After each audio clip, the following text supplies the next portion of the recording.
The night the contract tore apart, it was raining so hard that the city lights blurred into long, trembling lines, as if the world itself was crying.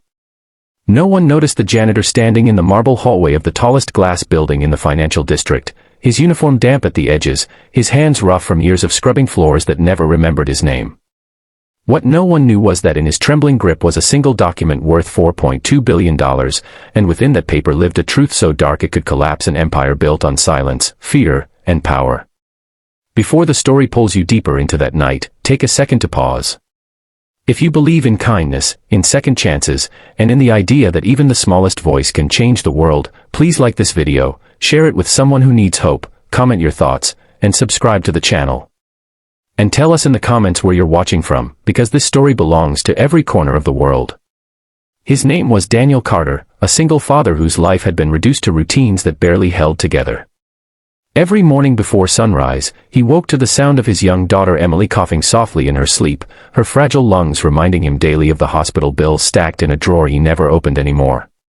He packed her lunch carefully, folding notes with crooked hearts into brown paper bags, then walked her to school before catching 2 buses to a job that paid him just enough to survive but never enough to dream. Daniel had once been an engineer, a man with clean hands and hopeful eyes, until a corporate downsizing and a medical emergency shattered his life into pieces he could never fully gather again. Now he was invisible, a janitor moving through hallways after hours, watching powerful people laugh in rooms he was paid to clean. The building belonged to Aria Whitmore, the billionaire CEO whose face dominated magazine covers and business headlines. She was known as ruthless, brilliant, untouchable. Her rise from a modest background to the pinnacle of global power was celebrated as a modern fairy tale, yet behind the polished smiles and charity galas was a shadow that followed her everywhere.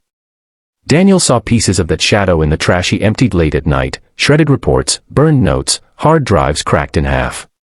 He did not understand their meaning at first, but something about the desperation with which secrets were destroyed began to weigh on him. Daniel's nights were long and lonely. While the city slept, he polished floors so clean they reflected his tired face back at him, older than his years.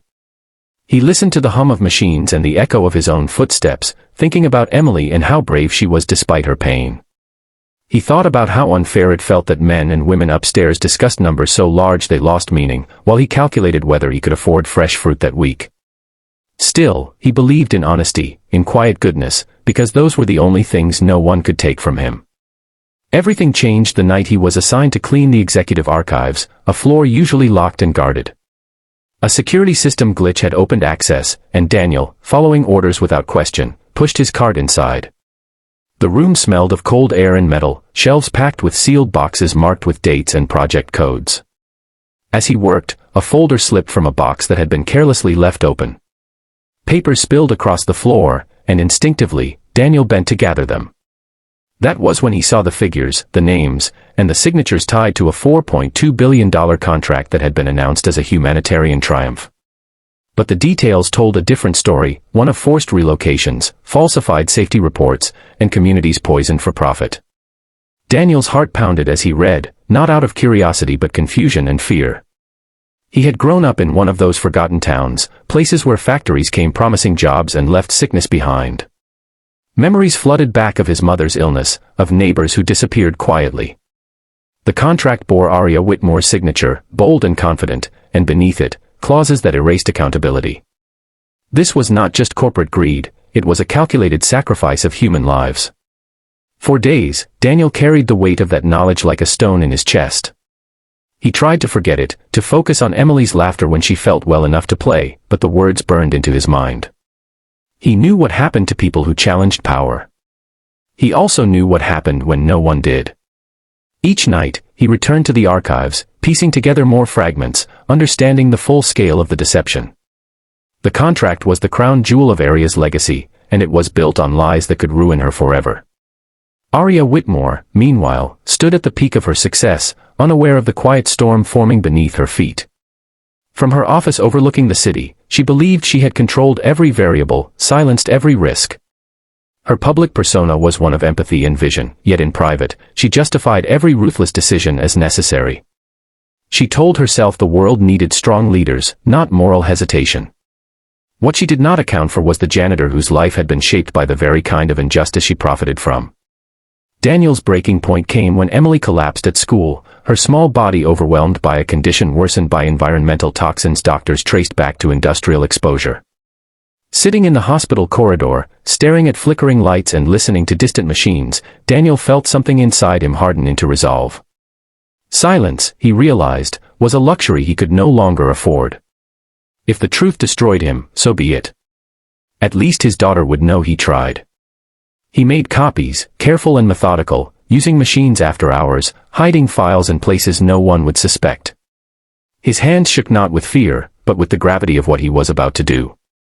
The night he confronted the truth head-on, he walked into the executive floor not as a janitor, but as a father, a witness, and a man who refused to stay invisible. When the documents were exposed to regulators and journalists, the reaction was immediate and explosive.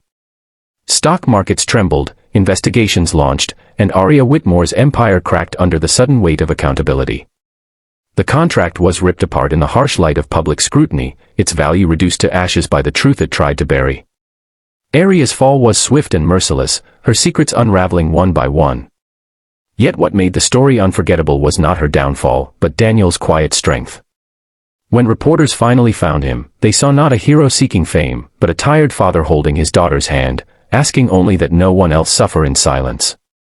As the dust settled, changes began, slowly and imperfectly. Communities received justice, regulations tightened, and for the first time, Daniel felt the air around him shift.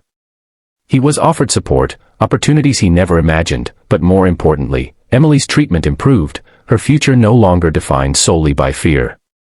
Daniel still believed in kindness, but now he understood that kindness sometimes meant courage, and courage often came from love.